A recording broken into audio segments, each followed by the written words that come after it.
Gimana saya menyikapi suami yang suka game online? Baru ku sebut. Baru ku sebut. Tadi yang saya katakan suka game online anak-anak, rupanya suami.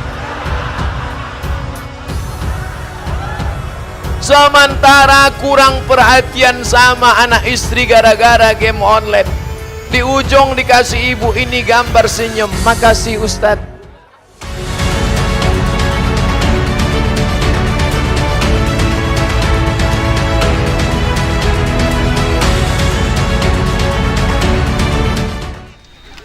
Syukron. Belum dijawab udah syukron.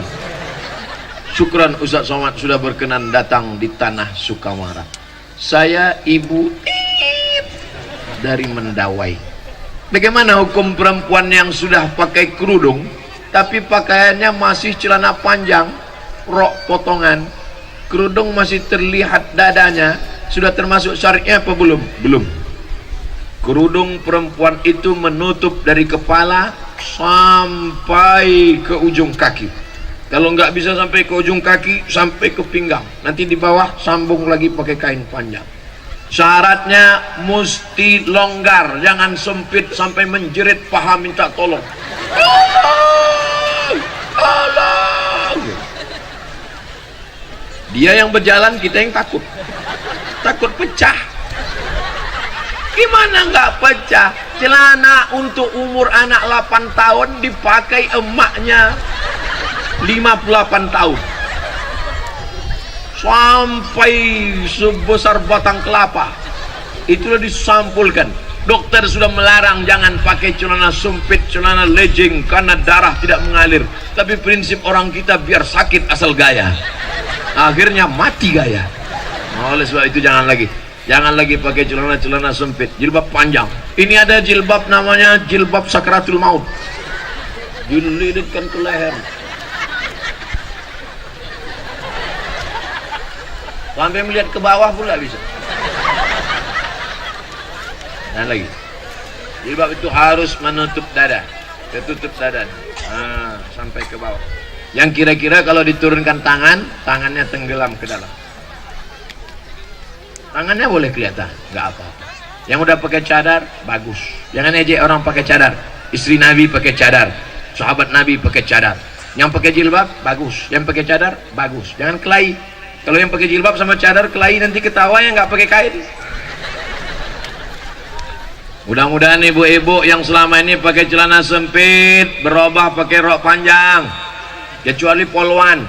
Polwan nggak apa-apa pakai celana. Gimana dia mau ngejar maling pakai rok? Itu kan karena tugas. Kita harus logik juga. Satpol PP perempuan razia kaki lima, pedagang-pedagang. Lari satu orang, dia pakai rok, sementara yang dan dibayangkan, nanti ketawa sendiri. Semoga Ustadz sehat selalu, amin. Saya mau tanyakan mengenai sholat Jumat. Ketika khotib naik ke atas mimbar, jemaah datang terlambat, langsung sholat sunat, sedangkan khotib sudah membacakan khutbah. Apakah itu sah atau tidak Pak Ustadz? Oke, saya jawab, saya cerita, jamaahnya menjawab. Dengar baik-baik. Saya paham, orang yang belum sarapan memang susah nangkap. Suatu ketika Nabi sedang khutbah.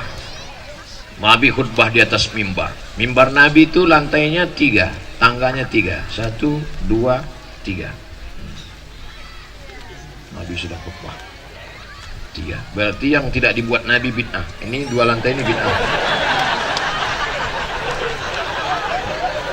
1 lantai, 2 lantai, 3 lantai. Nabi sedang khutbah. Ketika Nabi sedang khutbah, tiba-tiba datang seorang laki-laki terlambat. Duduk dia. Duduk. Langsung kata Nabi, "Qum." Berdiri kata Nabi. "Sholli." Salat 2 rakaat. Nabi suruh dia berdiri, salat 2 rakaat. Saya ulang lagi ceritanya. Nabi sedang khutbah, datang seorang laki-laki terlambat, dia duduk, Nabi suruh berdiri, sholat 2 rakaat, habis itu dia dengarkan khutbah. Selesai cerita. Sekarang saya jawab, Sahkah sholat Jumat laki-laki itu? Saya ulang sekali lagi. Yang susah-susah nangkap, goyangkan kepala ke kanan ke kiri 3 kali. 1. Oke. Nabi sedang khutbah, tiba-tiba datang seorang laki-laki masuk ke dalam masjid. Setelah itu Nabi suruh qum, berdiri, salli rakaataini, salat sunat 2 rakaat. Setelah itu Nabi melanjutkan khutbahnya. Sahkah salat laki-laki itu? Sah. Seandainya enggak sah, pasti kata Nabi, terlambat, pergi kau pulang, enggak usah kau salat lagi. Itu menunjukkan salat orang yang terlambat itu sah. Tapi jangan gara-gara ini terlambat terus. Saya nggak mau besok Jumat terlambat. Istrinya nanya, mas, bang, itu udah azan sholat Jumat, kamu nggak berangkat? Suatu ketika masuk seorang laki-laki, Nabi sedang khutbah, dan ketika dia mau duduk Nabi suruh qum. Itu menunjukkan orang yang terlambat sholatnya tetap sah. Jangan salah gunakan dalil yang saya sampaikan. Kita naik ke atas tangga bid'ah. Ada 5 waktu. Siapa yang datang waktu pertama seperti berkurban seekor onta, datang waktu kedua hari Jumat seperti berkurban seekor sapi, datang waktu ketiga seperti berkurban seekor kambing, datang waktu ketiga seperti berkurban seekor ayam, datang waktu kelima seperti berkurban sebutir telur ayam. Setelah khotib naik mimbar, tutup buku. Sekarang banyak orang hari Jumat, jangankan telur ayam, telur puyuh pun tak dapat. Khotib sudah naik, baru dia datang. Jangan terlambat. Tapi kalau karena satu dan lain hal terlambat, sholat Jumatnya tetap sah. Jangan langsung duduk. Terlambat, jangan langsung duduk. Sholat sunat 2 rakaat dulu. 2 rakaatnya itu niatnya apa? Qobliyah Jumat. Kalau sholat qobliyah Jumat otomatis dapat tahiyatul masjid. Tapi kalau tahiyatul masjid nggak dapat qobliyah Jumat, maka langsung qobliyah Jumat. Jangan di depan khotib. Ini udah terlambat di depan khotib. Allah.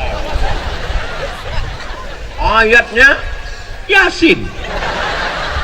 Pakai baju kaos, tertulis di belakang. Emang masalah buat lo? Nantang namanya. Udah terlambat, kau carilah pojok-pojok. Ini harus dijawab serius karena diketik, di print dari rumah. Untung nggak dibingkai. Nama saya sensor, nggak boleh sebut. Menjaga kode etik. Dari Kelurahan Mendawai, Sukamara. Bagaimana menyikapi orang menganggap sholat dan puasa tidak wajib karena dia menerapkan ilmu hakikat? Kalau dia hidup di zaman Abu Bakar, Umar, Utsman, Ali, ini kepalanya udah lepas dari badan. Nasib baik kau sekarang hidup di zaman Pak Bupati Sukamara. Kalau dulu kau hidup di zaman Abu Bakar, Umar, Utsman, karena sudah menganggap sampai ke hakikat lalu meninggalkan syariat. Apakah pernah Nabi Muhammad meninggalkan sholat agak sekali saja? Nabi sakit keras 5 hari menjelang meninggal. Nabi meninggal hari Senin, hari Rabu, Kamis, Jumat, Sabtu, Ahad, Senin. Hari Rabu Nabi sakit keras, diambil kirbah. Kirbah itu kulit kambing yang dijahit tempat air minum, disiramkan ke wajah Nabi 5 kirbah. Nabi tersadar dari pingsannya. Apa yang dibisikkan Nabi? Bawa aku sholat berjamaah. Nabi dijamin masuk surga. Hakikat, syariat, tarikat, makrifat menyatu dalam diri Nabi. Al-haqiqatu bila syariatin batilah. Orang yang ngaku hakikat meninggalkan syariat batil. Wasyariatu bila haqiqatin atilah.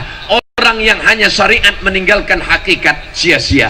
Oleh sebab itu ciri ulama ahlus sunnah wal jamaah adalah dengan melaksanakan sejalan antara syariat dan hakikat. Ini majelis ulama mesti memanggil orang ini. Kalau dia guru, ini murid-muridnya berbahaya. Kalau satu orang nyasar nggak apa-apa. Ini supir truk nyasar, habis sama brondolnya ikut nyasar. Kalau ada yang mengajarkan begini, mesti dipanggil. Kenapa? Abu Bakar, Umar, Utsman, Ali, Talha, Zubair. Makanya kita Ahlus Sunnah wal Jamaah berpegang pada tiga: akidah Asy'ari, fikih Syafi'i, tasawufnya Sunni, bukan tasawuf falsafi. Tasawuf siapa? Tasawuf Abu Hamid Al-Ghazali dan Junaid Al-Baghdadi. Tarekatnya Naqsyabandi, Abul Hasan Syazili, Rifai, Abah Gurus kumpul tarekatnya Samaniyah. Mereka tetap melaksanakan syariat tanpa meninggalkan syariat. Maka kalau ada orang mengaku-ngaku hakikat meninggalkan syariat, kamu kenapa nggak sholat? Sholat itu hanya syariat saja, saya cukup sholat batin saja. Kamu nggak puasa? Puasa itu syariat, saya cukup puasa batin. Pas siang makan. Kalau gitu kau makan syariat aja, makan hakikat. Nanti istrinya nanya, kamu nggak masak? Saya masak hakikat saja. Oh, makanlah kuali hakikat. Paham? Enak ceramah di Sukamara ini. Orangnya cerdas-cerdas. Assalamualaikum warahmatullahi wabarakatuh. Ustaz Abdul Somad, semoga Allah melimpahkan rahmatnya kepadamu Pak Ustadz. Lebih utama mana antara bayar pajak atau zakat mal? Bayar dua-duanya.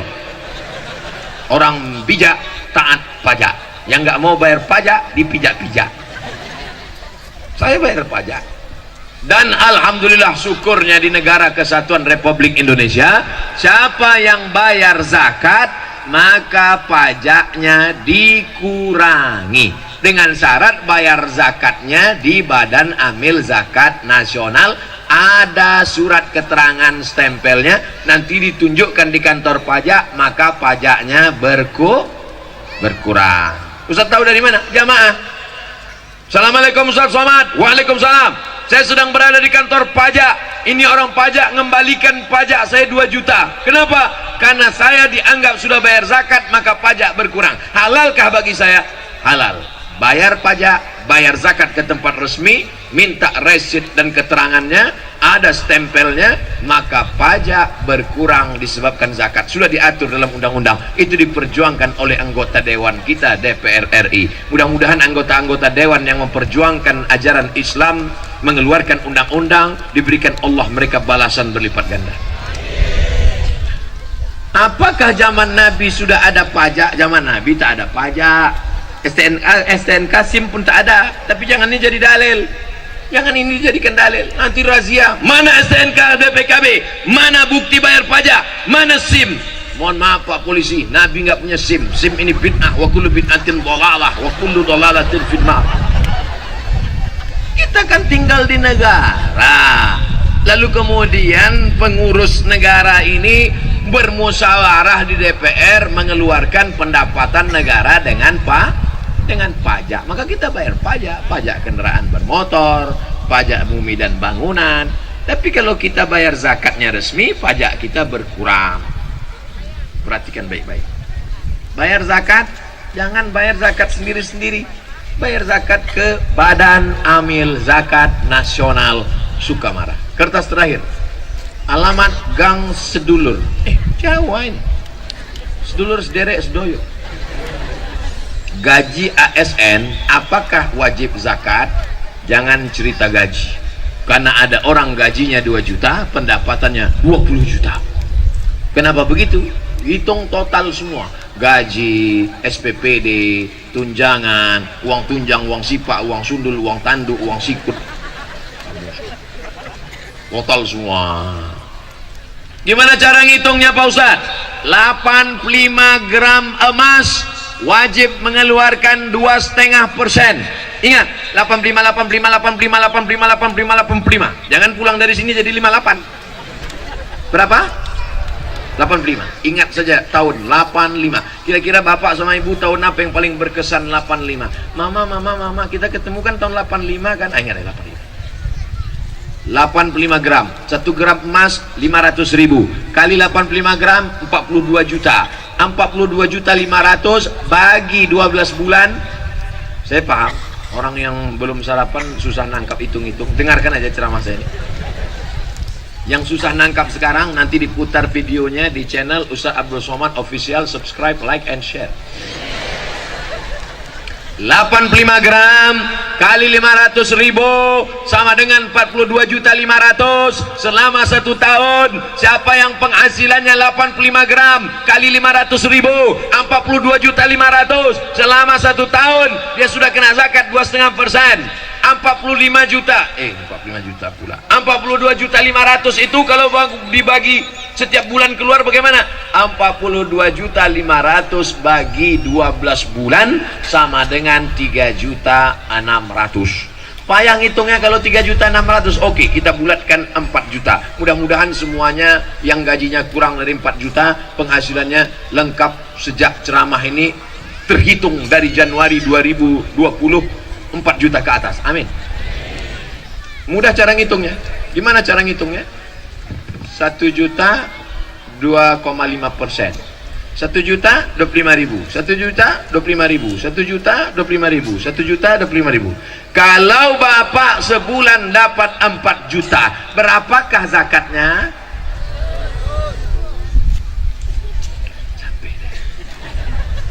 Kalau ibu dapat 1 bulan 10 juta, berapakah zakatnya? 250.000. Udah cara ngitung. Mudah-mudahan bulan depan dapat 10 juta. Amin. Keluarkan 250.000. Langsung ke Badan Amil Zakat Nasional Kabupaten Sukamara. Pak Ustadz, saya keluarkan tiap bulan 100.000 atau setahun sekali? Tiap bulan. Kan sama aja. 1 bulan 100.000, 1 tahun 1.200.000. Kalau 100.000 setannya nggak nggoda. Tan, kita goda nih, nggak usah lah 100.000 katanya. Set. Setan ngajak kawannya, satu manggil Tan, satu manggil Set. Gimana nih, kita goda nggak nih? Nggak usah lah 100.000 kata dia. Kalau ini kan, oh ini 1.200.000. Oleh sebab itu maka setiap keluarkan. Ustaz Somad keluarkan zakat, saya keluarkan zakat setahun sekali setiap menjelang bulan Ramadan, biar mudah ngingatnya. Setiap mau Ramadan baru saya bagi. Berapa besar jumlah wajibnya Pak Ustaz? 2,5%. Bila masih ada tanggungan utang apa tetap wajib zakat? Tetap. Tapi katanya kalau utang nggak wajib zakat. Kata siapa? Yang tidak bayar zakat karena hutang itu adalah zakat perdagangan. Zakat dagang perniagaan cara ngitungnya 3 kurang 5. Ingat rumus 3 kurang 5. Modal yang diputar tambah untung tambah piutang kurang hutang kurang rugi. Saya ulang sekali lagi, modal yang diputar tambah untung tambah piutang kurang hutang kurang rugi. Itu cara rumus menghitung zakat perniagaan. Dikurang hutang yang terkait dengan dagang bisnisnya, bukan hutang mobil, hutang rumah, hutang panci, hutang termos masuk. Di rumahnya itu tak ada yang cash, satu-satunya yang lunas bininya itulah. Lain hutang semua. Bunyi klakson mobil, kredit. Jangan banyak-banyak utang. Hidup ini kalau diperturutkan terus mau. Jangan banyak-banyak utang. Orang kalau banyak utang itu detak jantungnya tak normal. Coba pegang jantung sebelah kiri. Nah, kalau yang nggak banyak utang normal ya. Tapi kalau banyak utang, mudah-mudahan kita dilepaskan dari utang. Keluarkan zakat, pendapatan, PNS, Pemda, BUMN, pegawai, guru, keluarkan setiap bulan 2,5%. Salurkan langsung ke Badan Amil Zakat Nasional Kabupaten Sukamara. Hubungi nomor berikut ini. Potong, masukkan Instagram, like and share. Terima kasih segala perhatian. Mohon maaf segala kesilapan. 7.30 kita berdoa di akhir majlis. Al-hazihin niyah al-fatihah. Pertanyaan, nama saya Jalan Pangeran Sukamara, Sukarma. Oh, ada lagi Sukarma. Bukan salah ketik. Kelurahan Padang, Kecamatan Sukamara, Kabupaten Sukamara. Assalamualaikum warahmatullahi wabarakatuh. Ustadz Haji Abdul Somad LCMA. Lengkap sekali. Apakah ASN? Mau nyinggung saya nih, ASN. Apakah ASN yang menggadaikan SK di bank termasuk riba? Riba. Ibu bapak yang menggadaikan SK ASN, yang menggadaikan surat tanah, yang menggadaikan BPKB, yang lebih parah lagi menggadaikan surat nikah.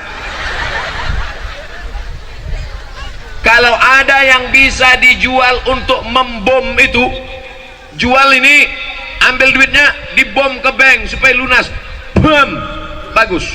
Mohon maaf Pak Ustadz, kalau saya jual ini, saya bom ini, meledak semuanya. Oke, kalau gitu kau lunasi aja sampai lunas. Ya Allah, tolong saudara kami supaya hutangnya lunas, jangan terjebak riba. Adapun yang punya niat mau ngutang-ngutang, jangan lagi ngutang. Ustadz Somad ini sombong sekali. Memangnya Ustadz nggak pernah menggadaikan SK Pak Ustadz? Nggak pernah. BPKB Pak Ustadz? Nggak pernah. Jadi Ustadz minjam uang kemana? Dulu saya minjam, ada pinjaman lunak tanpa bunga, namanya Emak Bank. Emak saya, mak, aku mau beli mobil, pinjaman lunak tanpa bunga. Dibukanya lah gelangnya, gelang sama cincin. Kau dari kecil menyusahkan sampai tua. Emang mak saya itu luar biasa. Saya mau ke Mesir, dijualnya gelang. Saya mau ke Maroko, dijualnya gelang. Saya mau beli mobil, dijualnya gelang. Sampai akhirnya mati dia. Meninggal mak saya. Sebelum dia meninggal, kata dia, tolong belikan aku tanah di bagian kakekmu semeter, karena dia mau dikebumikan situ. Sekarang saya pergi, saya beli tanah itu 22 meter, habis itu ke belakang 60 meter, saya wakafkan semuanya untuk kuburan umat Islam. Mudah-mudahan dilapangkan Allah kubur mak saya. Tak pernah ada rasa puas kepada orang tua. Maka pesan saya, yang masih hidup emaknya, masih hidup ayahnya, pulang dari sini, kau belikan lontong sayur suatu. Yang masih hidup emaknya, pulang dari sini, suapkan makanannya, buatkan teh manis, hidupkan dia, peluk dia, cium tangannya. Karena nanti kalau dia sudah meninggal dunia, barulah kau terasa bekas tempat duduknya pun, kalau kau duduk di situ hilang rindu. Bekas tempat sholat sajadahnya pun, kalau kau bentang di tengah malam sholat, kau di situ hilang rindu. Bekas tempat dia berjalan dulu, tetangga sahabat, kau jumpai orang itu, puas rindu. Tapi tak ada gunanya.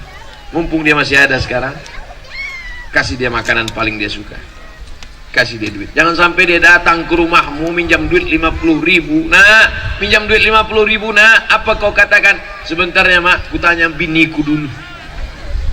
Oh, kau betul-betul persatuan anggota suami takut bini. Ibu pandai berkata, katakan ibu kepada suami-suami ibu, aku milik suamiku, suamiku milik ibunya.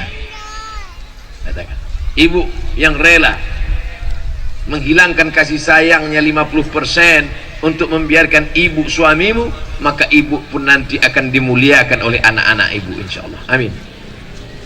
Janganlah nangis. Kalau saya nangis, ibu nangis juga, nanti kita dikira orang nonton film India. Bagaimana caranya mengganti sholat yang sudah lama bertahun-tahun lewat?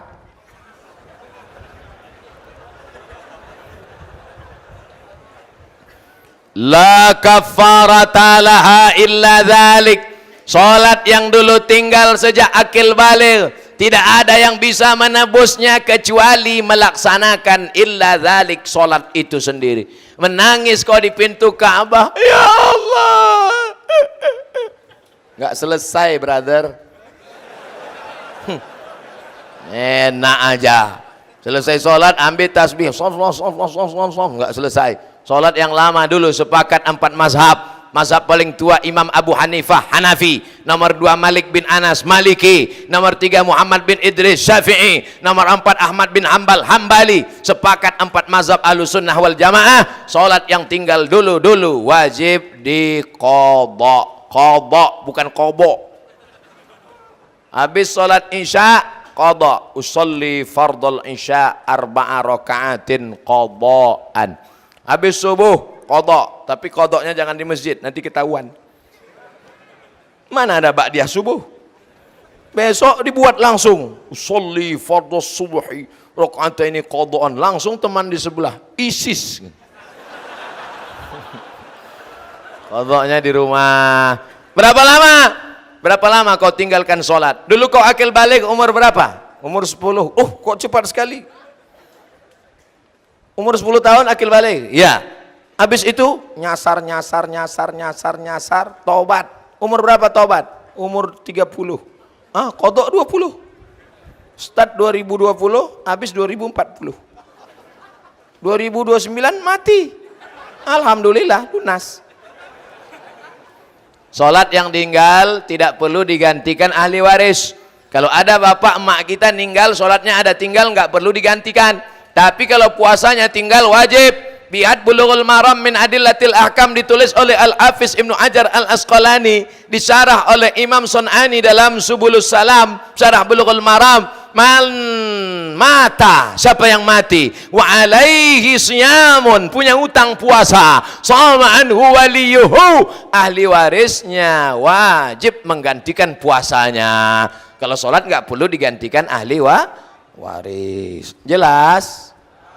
Insya Allah ceramah Ustaz Somad selama ini jelas. Yang bilang nggak jelas itu nggak punya paket 4 giga. Pak Ustadz, bagaimana cara saya menjelaskan kepada orang tua saya yang sering mengobati anak saya dengan cara jampi-jampi?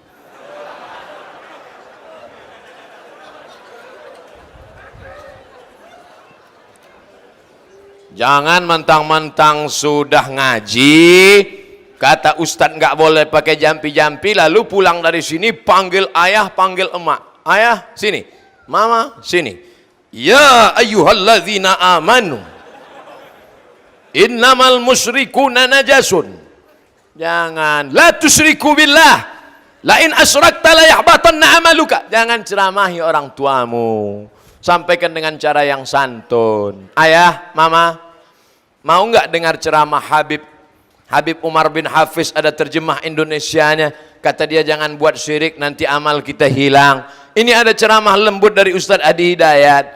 Ini ada ceramah lembut dari Habib Syekh. Ini ada ceramah lembut dari Habib Novel. Ini ada ceramah lembut dari, dengarkan dengan dia. Dan jangan lupa, doa silahul mu'min, doa senjatanya orang malam. Doakan, ya Allah, selamatkan orang tuaku ini dari syirik, ya Allah, karena dia sudah meminta-minta dengan jampi-jampinya kepada jin, hantu, setan, jembalang tanah, susar ngesot, ini belorong, sundel bolong. Ustaz hafal juga ya.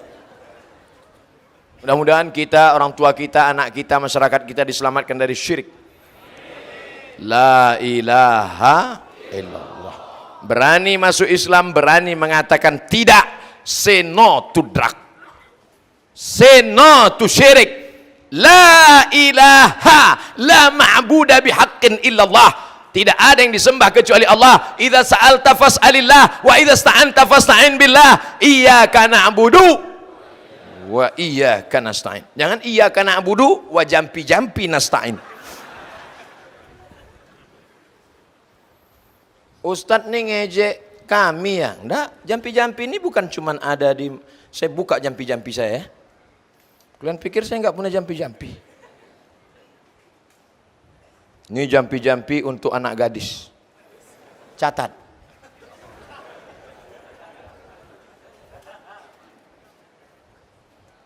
Hilang pula.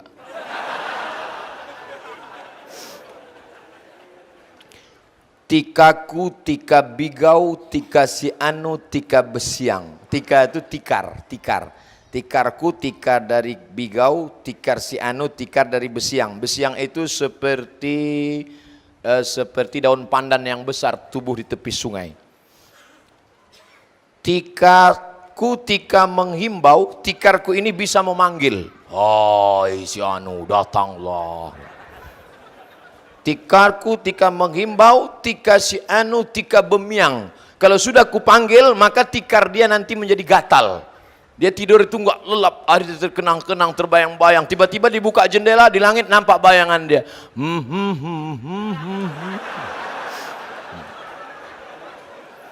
Oh, aku menghimbau roh si fulan supaya bersatu dalam tidurku. Datanglah. Ini waktu kunjungan saya ke salah satu desa tertinggal, saya dikasih mantra. Belum saya amalkan. Di pedalaman-pedalaman, Ustadz Somad, ini ada mantra-mantra, corong Ustadz seleksi. Mana dia? Saya catat. Untuk mengkaji bahwa di setiap daerah itu pasti ada mantra. Kadang ibu, mau nggak suaminya supaya patuh, supaya gajinya semua untuk kamu? Mau? Oh, ambil kuku, potong, ambil bulu hidung, bakar, masukkan ke kopi. Oh, masukkan ke kopi. Kasih sama suami, dibacakan mantra-mantra. Nanti suamimu patuh seperti sapi yang hidungnya dicolok hidungnya. Alhamdulillah, setelah dibuat, ditinggal, suaminya pergi. Dia lupa, diminumnya sendiri.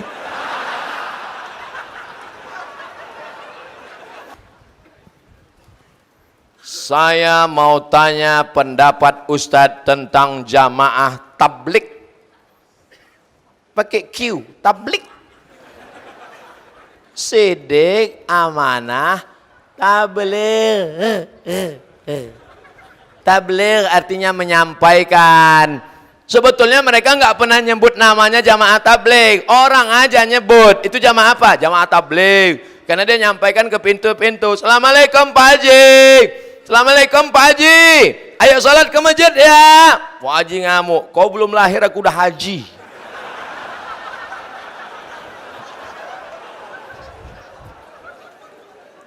Abdul Somad datang kemari, disambut bupati, disediakan speedboat, dijemput di airport, ada tim yang mengawal. Jamaah tabligh datang sendiri, tidak ada yang nyambut, datang tak dijemput, pulang tak diantar. Tapi bukan jelangkung. Mereka lah yang sesungguhnya mengajak orang ke jalan Allah lillahi. Jangan ejek, kalau sanggup ikut, kalau nggak sanggup jangan ejek. Kenapa kau ajak jamaah tabligh? Karena jamaah tabligh pakai sorban. Nabi pakai sorban. Nabi pakai sorban. Jamaah tabligh pakai jenggot. Nabi pakai jenggot. Jamaah tabligh pakai jubah. Nabi pakai jubah. Jangan ejek sunnah Rasulullah sallallahu alaihi wasallam. Ini banyak yang ejek. Apa itu? Jamaah kompor. Karena mereka ada pergi bawa kompor. Apa itu? Jamaah KUPJ. Kelompok Ustadz Panjang Janggut. Yang berjenggot dengan yang nggak berjenggot jangan saling mengejek. Aku ngeliat ente jika jenggot nih kayak kambing. Aku kambing, kau anjing gitu. Hancur nih Abu Selatan. Kalau anjing sama kambing kelahi, yang ketawa babi.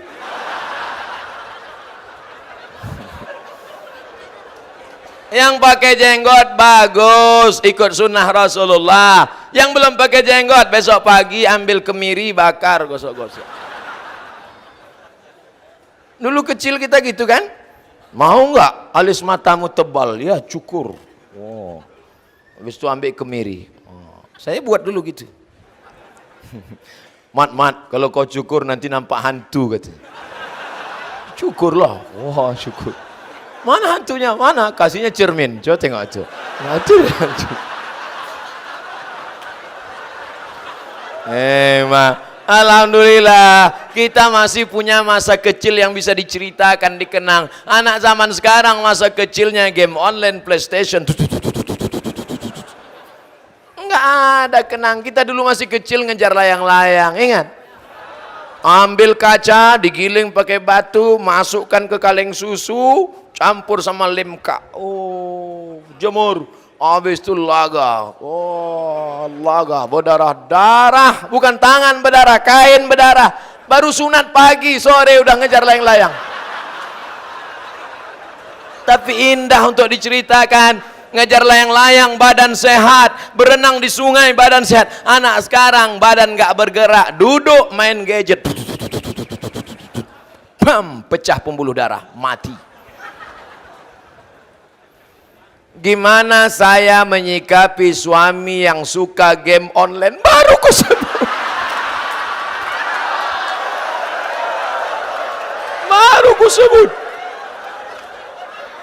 Tadi yang saya katakan suka game online anak-anak, rupanya suami. Sementara kurang perhatian sama anak istri gara-gara game online. Di ujung dikasih ibu ini gambar senyum. Makasih Ustadz. Ya ayyuhalladzina amanu, hai para suami, qu anfusakum, jaga dirimu, wa ahlikum, game onlinemu, nara, jangan sampai kau masuk neraka. Jadilah laki-laki yang perkasa, mendidik, mengajar, jangan sampai habis waktu karena game on. Hayya 'alas salah,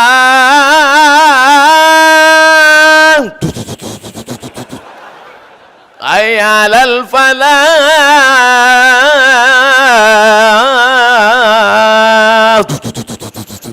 qad qamatis salatu, qad qamatis salah, ghairil maghdubi 'alaihim waladdallin. Amin, kata orang di masjid. Dia sakratul maut.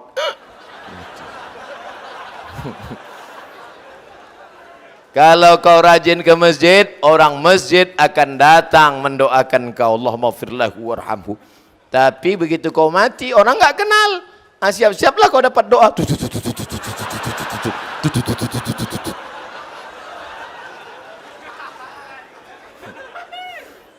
Semoga selalu dirahmati Allah. Amin. Diberikan kemudahan segala urusan. Amin. Diberikan kesehatan. Amin. Ini mau nanya apa baca doa? Saking sayangnya jamaah kepada saya, Masya Allah. Pertama saking sayang, kedua saking khawatirnya. Saya sekarang sedang ada masalah dengan ibu saya. Mohon petunjuk agar saya bisa balik rukun sama ibu saya. Pulang dari sini, kau cari makanan kesukaan dia. Dia suka apa? Kalau suka sate, jangan kau beli sop. Pertama, kau beli makanan kesukaannya. Setelah kau beli makanan, untung syukur-syukur masih ada toko pakaian yang buka. Kau cari pakaian yang paling dia suka, kain baru paling wangi. Sajadah, belikan sajadah. Belikan Quran yang besar supaya dia bisa baca Quran. Habis itu kau datang ke rumahnya, jangan sekarang dia masih tidur. Ibu-ibu, mak-mak cepat tidur. Besok pagi sebelum dia sarapan, makanannya kenapa dibeli sekarang? Makanannya beli besok pagi. Besok pagi. Makanannya kau beli besok pagi, barang-barangnya sekarang. Besok pagi kau datang, kau bersimpuh, kau cium kakinya, lututnya. Mak, mau kau bunuh, aku bunuhlah mak. Mau kau caci maki aku mak, mau kau bilang aku anak anjing, nggak apa-apa mak. Karena berarti kalau aku anak anjing, kau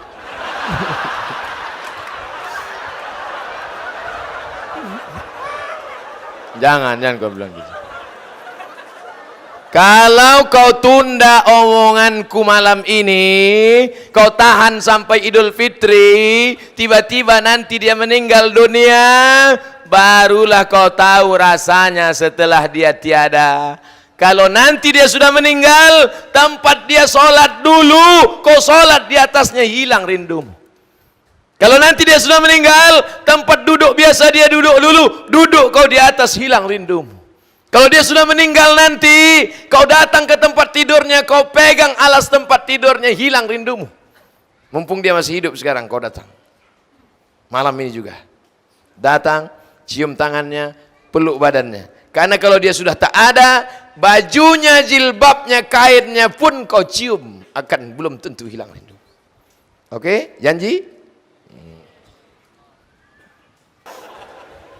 Apa hak saudara satu susu sama saya?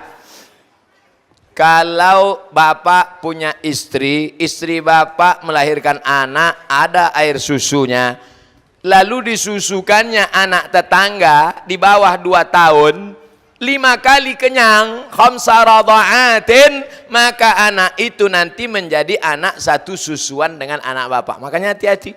Dulu ada bidan di rumah sakit, orangnya rajin, dikumpulkannya semua susu mak-mak di situ, dibagikannya ke anak-anak. Saya bilang ini baik tapi jahil, nggak ngerti fikih Islam. Karena dalam Islam ada namanya saudara sesusuan. Harta warisan nggak dapat, tapi anak kita dengan anak susuan nggak boleh nih nikah. Nabi SAW pernah ketika duduk, tiba-tiba Nabi membentangkan sorbannya ke lantai. Duduk perempuan di atas sorban itu. Perempuan itu bernama Syaima. Siapa namanya?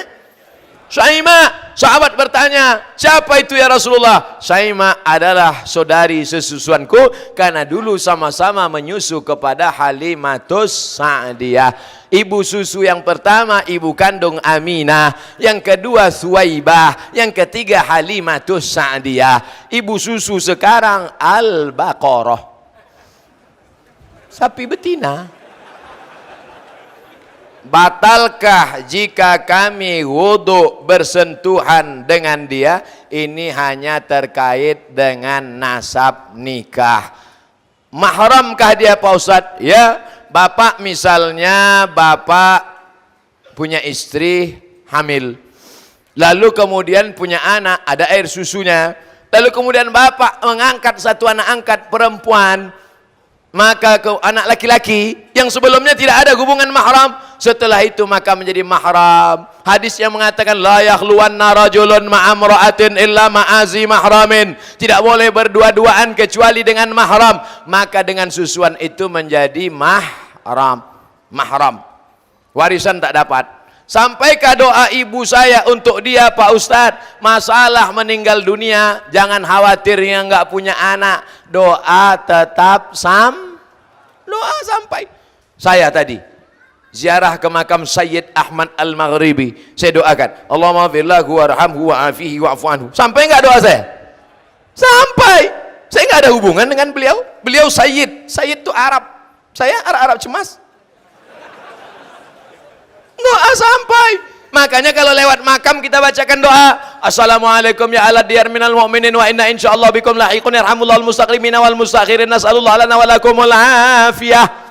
Oh panjang Pak Ustadz ya. Anda edisi pendek nggak Pak Ustadz? Ada. Assalamualaikum ya alal kubur. Itu paling pendek. Bagus nanti dibuatkan baleho besar. Assalamualaikum ya ala diyar minal mu'minin wa inna insyaallah bikum lahiqun yarhamullahul mustaqimina wal mustakhirin nas'alullah lana wa lakumul afiyah. Doa ziarah kubur. Coblos nomor. Bagus, bermanfaat sekalian untuk dakwah di kubur-kubur. Bagus apa enggak bagus? Bagus. Untuk apa doa untuk orang kubur kalau doanya enggak sampai? Betul? Maka doa tetap tapi katanya ada hadis mengatakan iza mata ibnu Adam, kalau anak Adam mati maka amalnya putus. Ini anak Adam namanya Abdul Somad.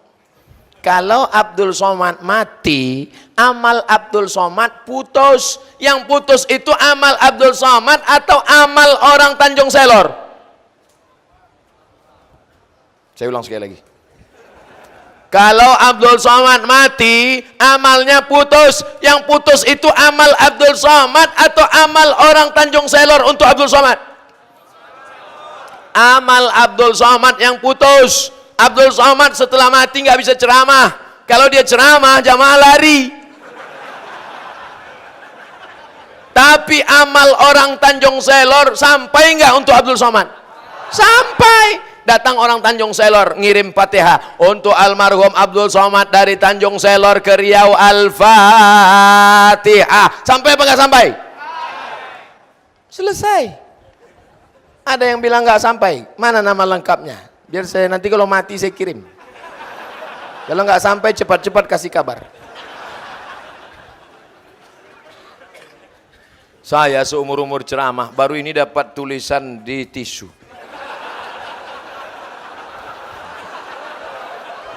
Tolong doakan saudara sesusuan saya Ustadz agar dia menjadi anak soleh dan bisa ketemu orang tuanya. Insya Allah nanti di akhir majelis kita berdoa memohonkan amin dari murid para habaib, alim ulama, tokoh masyarakat. Doa kita menembus pintu-pintu langit malam ini insya Allah.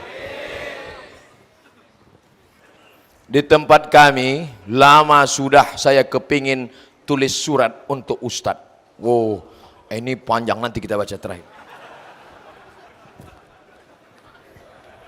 Bagaimana hukumnya menjaga tiduran seorang baru meninggal malam 1, malam 2, malam 3 sampai malam ke-7? Salah satu dari keluarga diharuskan menjaga tiduran almarhum semalaman secara bergantian. Nabi tidak ada menyuruh kenduri 7 malam. Sahabat Nabi juga tak ada menyuruh. Nabi tak ada, sahabat tak ada. Yang bawah setelah sahabat namanya tabi'in. Tabi'in namanya Imam Atha. Siapa namanya? Imam Atha. Ain ta alif. Atha. Kata Imam Atha, innal mayyita, sesungguhnya mayit, yuftanu, diuji di kuburnya, yustahabbu ayyut'im, maka dianjurkan keluarganya bersedekah makanan selama 7 malam. Yang mau buat silakan, yang nggak mau nggak berdosa, karena tidak disuruh Quran, tidak disuruh Nabi, tapi dibuat oleh tabi'in. Tidak disuruh berjaga malam, disuruh bersedekah 7 malam untuk meringankan dia. Makanya kalau ada yang mau bersedekah, Pak Ustadz, katanya kita yang bawa makanan. Yang paling afdol kalau ada orang meninggal, kita bawa makanan. Buatkan makanan li Ali Ja'far li'annahu yushghiluhu. Buatkan makanan keluarga Ja'far, karena Ja'far sudah meninggal, keluarganya sibuk, nggak sempat masak. Yang paling bagus kita buat. Tapi kalau ada anaknya kaya, dia beli nasi kotak, maka anaknya kaya itu kasih kata sambutan. Saudara-saudara sekalian, ini sebenarnya adalah sedekah saya. Apa kalian tak tahu bahwa saya ini kaya? Yang nggak mau makan di sini silakan bawa pulang, bungkus saja. Nah, karena banyak juga yang mengatakan nggak boleh dimakan. Kalau dibungkus, nggak apa-apa. Tapi yang aslinya kita bawa makanan. Itu yang saya tahu, bukan disuruh berjaga malam, tapi bersedekah makanan selama 7 malam. Dari Imam Atha, dari kalangan tabi'in. Bagaimana pendapat Ustadz tentang majelis taklim setiap malam Jumat baca Yasin? Sampai ada yang hafal, tapi tak sedikit dari anggotanya yang tak melaksanakan sholat 5 waktu. Mohon pencerahannya Pak Ustadz. Man qara'a Yasin fi lailatin, siapa yang baca Yasin pada suatu malam, asbaha maghfuran lah, besok subuh dosanya sudah diampuni Allah. Hadis ini isnaduhu jayyid, sanadnya jayyid. Kata Imam Al-Hafiz Abul Fida Ismail Ibnu Katsir dalam tafsir Al-Qur'anil Azim, membaca Yasin setiap malam. Tiap malam, malam Senin, malam Selasa, malam Rabu, malam Kamis. Enggak sanggup tiap malam, malam Jumat. Enggak sanggup malam Jumat, mati ya. Yasin wal Qur'anil Hakim, innaka laminal mursalin. Bagus. Tujuan membaca Yasin itu apa? Karena dalam Yasin dikatakan innama amruhu iza arada syai'an ayakula lahu kun. Mati. Kalau sudah mati nanti gimana? Al-yawma nakhtimu ala afwahihim wa tukallimuna aydihim wa tashhadu arjuluhum bima kanu yaksibun. Bagus sekali makna Yasin. Saya sudah pernah buat majelis tafsir surat Yasin, khatam di masjid, lupa nama masjidnya dulu sebelum viral. Saya mau tanya, gimana hukum membungakan uang? Hah? Mana bisa uang berbunga? Rentenir, oh rentenir. Tapi tidak mau dibilang riba, karena dia merasa kerja mengeluarkan keringat dengan memberi hutang dengan bunga tertentu. Tolong dijawab Pak Ustadz. Umat Islam harus punya keyakinan kalau ikut omongan orang banyak, saking banyaknya orang kita akan menjadi bingung sendiri. Betul? Cerita tentang seorang nenek-nenek, kakek-kakek yang punya seekor sapi. Kakek-kakek, nenek-nenek punya seekor sapi. Dia mau jual ini sapi. Keluar dari rumah dia bawa sapi. Sampai di jalan orang bertanya, bagus ayamnya ya. Dia bilang ini sapi, ini bukan ayam, harganya 5 juta ini, 10 juta ini sapi. Sampai ke pasar ditanya, kamu mau jual ayam ini berapa? Dia mulai ragu, ini ayam apa sapi? Akhirnya dia bawa ke pedagang yang lain. Berapa kau mau jual, kau beli ini sapi saya. Semua di pasar itu mengatakan ini ayam, ini ayam. Akhirnya dijualnya itu dengan harga. Tengok, semua bilang ayam. Sapi apa ayam? Akhirnya saya pun bingung, sapi apa ayam? Sekali riba tetap satu. Dunia ini mengatakan dia tidak riba, tapi kalau riba kata Allah, riba kata Rasulullah, riba kata Quran, riba kata sunnah, maka dia nanti semua orang katakan tidak riba karena jerih payah keringat, tidak riba karena hasil usaha, tidak riba. Riba, 5 bahaya riba. Yang pertama, alladzina yakuluna riba, orang yang makan riba, la yaqumuna illa kama yaqumul ladzi yatahabbathu syaitanu minal mas, bangkit dari kubur seperti kerasukan setan. Nanti ada orang kau lihat di kubur bangkit kerasukan setan. Hei, kau dulu makan riba ya? Dia nunjuk balik, kau lebih banyak lagi. 2, duit riba kau belikan lontong sayur, ayam penyet, ayam patah, ayam mati, ayam sungsang, ayam pop. Lalu ayam itu menjadi setetes darah, jadi daging. Ayyuma la'min nabata min haramin, setiap daging darah tumbuh dari yang haram, fannaru wa aulabih, tempatnya api neraka jahanam. Ya Allah, selamatkan anak cucu kami dari riba. 3, kau bawa duit riba ke Makkah, menangis di pintu Ka'bah, labbaik Allahumma labbaik, labbaik la syarika laka labbaik, innal hamda wan ni'mata lak wal mulka la syarika lak. Apa kata malaikat? Haji kau haji mabur karena kau berangkat dengan uang haram. 3, duit riba dibawa sedekah, belikan karpet masjid, dibelikan kipas angin. Innallaha thayyibun, Allah maha suci. La yaqbalu illa thayyiban, Allah hanya menerima yang suci-suci saja. Duit riba kau belikan nasi, kau suapkan bubur ayam ke mulut anakmu, darah dari jantung masuk ke otak. Nasiyatin kadzibatin khoti'ah, ubun-ubun anakmu kotor gara-gara makan riba. Kenakalan orang tua, waspadalah. Kemudian orang tua laki-laki membiarkan anak gadisnya, istrinya keluar rumah tidak menutup aurat. Ya ayyuhan nabi, wahai nabi, qul li azwajika, katakan kepada istrimu, wa banatika, anak perempuanmu, wa nisa'il mu'minin, perempuan beriman, yudnina alaihinna min jalabibihin, panjangkanlah kerudung menutup leher sampai ke kaki. Ya Asma, kata Nabi, wahai Asma, innal mar'ata, sesungguhnya perempuan, idza balaghatil mahid, kalau sudah sampai usia haid menstruasi, maaf, la yaslullaha an yura minha, tak boleh kelihatan dari badannya illa hadza, yang boleh kelihatan wajah, wa hadza, dan telapak tangan. Telapak tangan boleh kelihatan, bagian ini pun boleh. Celana pakai sempit, jangan sempit, longgar. Bajunya jangan sempit. Ini pakai jilbab di atas, di bawah sempit sampai menjerit kaki. Tolong, tolong. Selangkah lagi bapak mau masuk surga, tapi kalau anak bapak pakai celana sempit, ditariknya juga nanti kain bapak masuk ke dalam neraka jahanam. Mudah-mudahan kita dapat menyelamatkan anak-anak perempuan kita.